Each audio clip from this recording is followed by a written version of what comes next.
తీసుకోకపోతే ప్రాబ్లం ఏమవుతుందంటే ఆ షాప్ కీపర్ కట్టాల్సి వస్తుంది. సో ఏమవుతుంది, మూమెంట్ ఆ జిఎస్టీ కలెక్ట్ చేయగానే ఆయన ఇన్కంలో చూపిస్తుంది అది.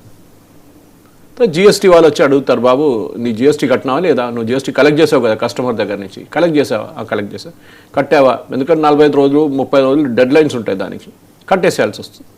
కట్టలేదు అనుకుంటే ఇంకో ప్రాబ్లం. అది కాకుండా ఇదే డేటా ఇన్కమ్ ట్యాక్స్ డిపార్ట్మెంట్తో షేర్ చేస్తారు. చూడు బాబు ఈయనకు వచ్చిన ఆదాయం ఇంత, సో ఈయన ఇంత టర్న్ ఓవర్ చేసిండు, నెలకు 20 లక్షలు 30 లక్షలు టర్న్ ఓవర్ చేసిండు అంటే ఇన్కమ్ ట్యాక్స్ వాళ్ళు వచ్చి అడుగుతారు, నువ్వు ఇన్కమ్ ట్యాక్స్ ఎందుకు కట్టట్లేదు.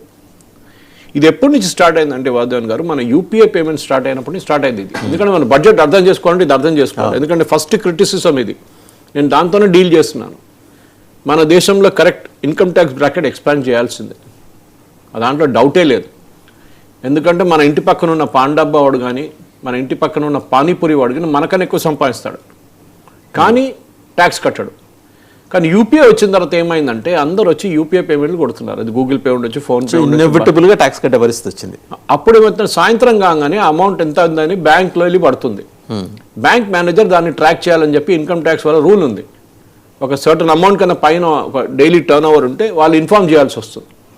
నెలకు చూసుకొని చూడనా ఈయనకి ఈ నెలకి ఈయనకి 3 లక్షలు 4 లక్షల రూపాయలు వచ్చింది అనగానే, అంటే దాంట్లో అబౌట్ సంథింగ్ లైక్ 80% అనుకోండి, మిగతా 20% క్యాష్లో నడుస్తుంది. అప్పుడు కూడా అప్పుడు ఏం చేస్తారు, ఇన్కమ్ ట్యాక్స్ వాళ్ళు వచ్చి అడుగుతారు కట్టండి. ఇప్పుడు మా ఇంటి దగ్గర చాలా మందికి ఇన్కమ్ ట్యాక్స్ నోటీస్ వచ్చింది. ఇట్లానే ఈ చిన్న చిన్న పాన్ డబ్బా ఇడ్లీ సెంటర్ వాళ్ళకి, కొంతమంది అయితే పెద్ద పెద్ద షాపులు ఉండే ఇడ్లీది ఉడిపి సెంటర్స్, వాళ్ళు బంద్ చేసి వెళ్ళిపోయారు వాళ్ళు.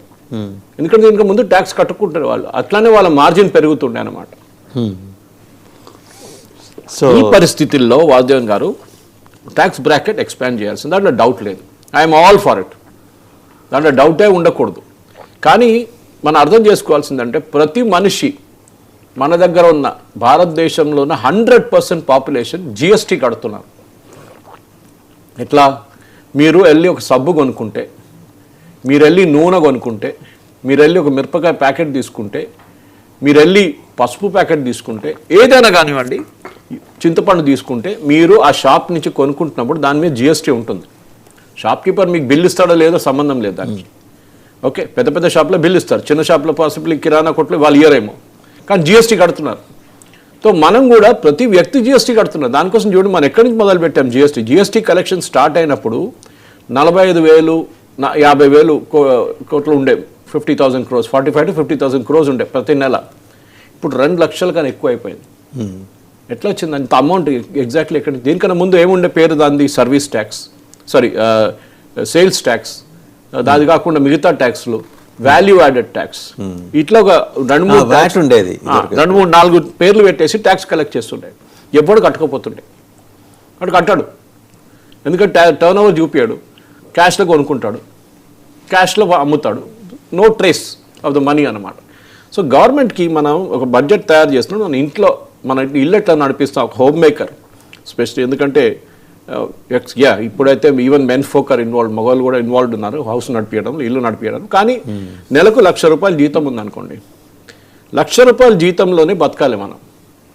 దాంట్లో మీరు కారు కొనుక్కుంటారు, మీరు ఒక ఇల్లు కొనుక్కుంటారు, ఈఎంఐ దానికి ఉంటుంది, కార్కి ఈఎంఐ ఉంటుంది, 2 వీలర్కి ఈఎంఐ ఉంటుంది. అది కాకుండా ఇంటికి కావాల్సిన సరుకులు తీసుకురావాల్సి వస్తుంది, మీరు అద్దెకుంటే ఆ ఇల్లు రెంట్ కట్టాల్సి వస్తుంది, మీ పిల్లల ఫీజు ఉంటుంది. ఇదన్నీ కలుపుకొని మీరు 1,00,000 రూపాయల లోపల బతకాలి. ఇది నిర్మలా సీతారామన్ ఛాలెంజ్. మీరు 1,00,000 కన్నా ఎక్కువ, 1,10,000, 1,20,000 ఖర్చు పెడితే ఎక్కడి నుంచి వచ్చిందా డబ్బులు? అప్పు తీసుకుంటున్నాం. అంటే మన లాంగ్వేజ్ చెప్పాలంటే క్రెడిట్ కార్డు, ఓకే, లేకుంటే పర్సనల్ లోన్, ఏదో ఒకటి తీసి బతుకుతాడు. ఒక నెల అయిన తర్వాత మళ్ళీ ఇంక్రీజ్ అవుతుంది. Next month credit card bill కట్టాడు, 3వ రోజు ఇంకో క్రెడిట్ కార్డు బిల్ తీసి ఇక్కడ కడతాడు. ఇదే నడుస్తుంది మన పర్సనల్ లైఫ్లో. చాలామందికి ఆ డెట్ ట్రాప్లో వెళ్ళిపోతారు వాళ్ళు. సో గవర్నమెంట్కి ఫస్ట్ కావాల్సింది ఏంటంటే ఫిస్కల్ డిసిప్లిన్. మన దగ్గర వచ్చే ఆదాయంకి మనం ఎంత కడుతున్నాం, ఎంత ఖర్చు పెడుతున్నాం. సో దాన్ని ఫిస్కల్ డెఫిసిట్, రెవెన్యూ డెఫిసిట్ రెండు అంటారు. దాన్ని ఎప్పుడు మెజర్ చేసేది డెట్ టు జీడిపి అంటారు. అంటే మీకు వచ్చే మొత్తం ఆదాయంలో మీకు ఎంత అప్పు ఉంది. గవర్నమెంట్కి అప్పు తీసుకోకుండా బతకలేరు గవర్నమెంట్. ఈవెన్ యుఎస్ గవర్నమెంట్కి ఇప్పుడున్న డెట్ $37 ట్రిలియన్. $39 ట్రిలియన్, $37-39 ట్రిలియన్ ఉంది. ఆలోచించండి. మరి మన దగ్గర అప్పు తీసుకున్నారు యుఎస్. ఇంత పెద్ద ట్రంప్ మాట్లాడతారు చూడండి. మన దగ్గర 250 బిలియన్ అప్పు ఉండే అమెరికాది. మనకు 4% ఇస్తారు ఇంట్రెస్ట్ దాని మీద. అంటే అదే ఏదో బాండ్స్ రూపంలో ఇస్తారు.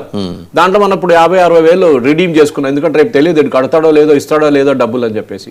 రేపు చేతులు లేపేసి నాకు తెలియదు లేపో అని చెప్తే ఏం చేసుకుంటారు? ఏం చేయలేరు. సో ఇది budget doc. So budget prepare చేసే ముందు ఈ మినిస్ట్రీ ఏం చేస్తారంటే అందరితో మాట్లాడతారు. ఫస్ట్ డిపార్ట్మెంట్స్ తో మాట్లాడతారు. తర్వాత ఫర్ ఎగ్జాంపుల్ నేను ఒక ఎగ్జాంపుల్ తీసుకున్నాను. ఫార్మింగ్ కమ్యూనిటీ, ఓకే, అగ్రికల్చర్ మినిస్ట్రీలో ఫార్మింగ్ కమ్యూనిటీని పిలుస్తారు. పంజాబ్ నుంచి, కేరళ నుంచి, ఆంధ్ర వైపు నుంచి, మిగతా అన్ని రాష్ట్రాల నుంచి పిలుస్తారు. వాళ్ళొక యూనియన్ ఏదో ఒకటి ఉంటుంది. వాళ్ళు వచ్చి అంటారు మాకు ఈ సంవత్సరం మాకు ఎంఎస్పి ఎక్కువ కావాలి, మాకు ఎరువు రేట్లు తగ్గించాలి, ఇట్లా చాలా డిమాండ్లు పెడతారు. వీళ్ళు అదంతా నోట్ చేసుకున్న తర్వాత ఓకే ఆ మినిస్ట్రీని చెప్తారు మీరు దీంట్లో ఏమి ఇంప్లిమెంట్ చేయగలరు. అరే ఎరువుకు మేము ఆల్రెడీ సబ్సిడీ ఇస్తున్నాం కదా, మళ్ళీ ఎందుకు అడుగుతున్నారంటే మళ్ళీ వాళ్ళు ఎందుకు అడిగారు ఆ ప్రశ్న వస్తుంది. వాళ్ళు అడిగింది అంటే మీరు ఇవ్వట్లేదు కరెక్ట్గా. ఇస్తే వాళ్ళు అడగరు కదా నెక్స్ట్ మళ్ళీ. సెకండ్ పాయింట్ ఏమవుతుందంటే మళ్ళీ వాళ్ళు ఇండస్ట్రీ వాళ్ళు పిలుస్తారు. దాంట్లో సిఐఏ వాళ్ళు ఉంటారు, ఫిక్కీ వాళ్ళు ఉంటారు, మిగతా లాబింగ్ గ్రూప్స్ చాలా ఉంటుంది, నాస్కామ్ ఉంటుంది, ఐటీలో నాస్కామ్ వస్తుంది. వీళ్ళందరినీ పిలిచి మాట్లాడతారు. వాళ్ళు ఇండస్ట్రీ వాళ్ళు అంటారు మాకు ఎలక్ట్రిసిటీ రేట్లు తగ్గించండి, లేకుంటే మాకు ఈజ్ ఆఫ్ డూయింగ్ బిజినెస్ పెట్టండి, మా మీద పెట్టే ట్యాక్సులు కొంచెం కార్పొరేట్ ట్యాక్స్ తగ్గించండి. ఇటు వాళ్ళ డిమాండ్లు ఉంటాయిలే. అందరు అడుగుతారు, ఎవరు అడగకుండా ఉండరు. అందరికీ బెనిఫిట్స్ కావాల్సి. ఎవడు డబ్బులు కట్టడానికి రెడీ లేడు, కానీ అందరికి సదుపాయాలు కావాలి. సో అది అయినప్పుడు మినిస్ట్రీ ఏం చేస్తుంది, ఈ డేటా అంతా కలెక్ట్ చేసుకొని, ఈ డిమాండ్స్ అన్ని కలెక్ట్ చేసుకొని మినిస్ట్రీస్తో మాట్లాడిన తర్వాత ఆల్రెడీ ఎగ్జిస్టింగ్ స్కీమ్స్ ఏమేమి నడుస్తుందో దాని కింద ఇదంతా వస్తుందా, డిమాండ్లు అని వస్తుందా, లేకుంటే కొత్త తయారు చేయాలని చెప్పి బడ్జెట్ స్టార్ట్ చేస్తారు. ఆ బడ్జెట్ డాక్యుమెంట్ అరౌండ్ 2 నెలల ముందు మొదలవుతుంది. లాస్ట్కి వచ్చేదాకా ఒక 2 వారాల ముందు ప్రైమ్ మినిస్టర్కి ప్రజెంటేషన్ చేస్తారు. క్యాబినెట్కి. క్యాబినెట్ అంటే మొత్తం క్యాబినెట్ కాదు, cabinet committee on economic affairs ఉంటుంది, వాళ్ళకి ప్రజెంట్ చేస్తారనమాట. ప్రజెంట్ చేసిన దాంట్లో సజెషన్స్ ఇస్తారు వాళ్ళు, ఇట్లా చేయొచ్చు అని చెప్పేసి. దాని తర్వాత ఫైనల్ డాక్యుమెంట్ తయారవుతుంది, విచ్ ఇస్ అ సీక్రెట్. అది ఎవరికి తెలియదు బయట.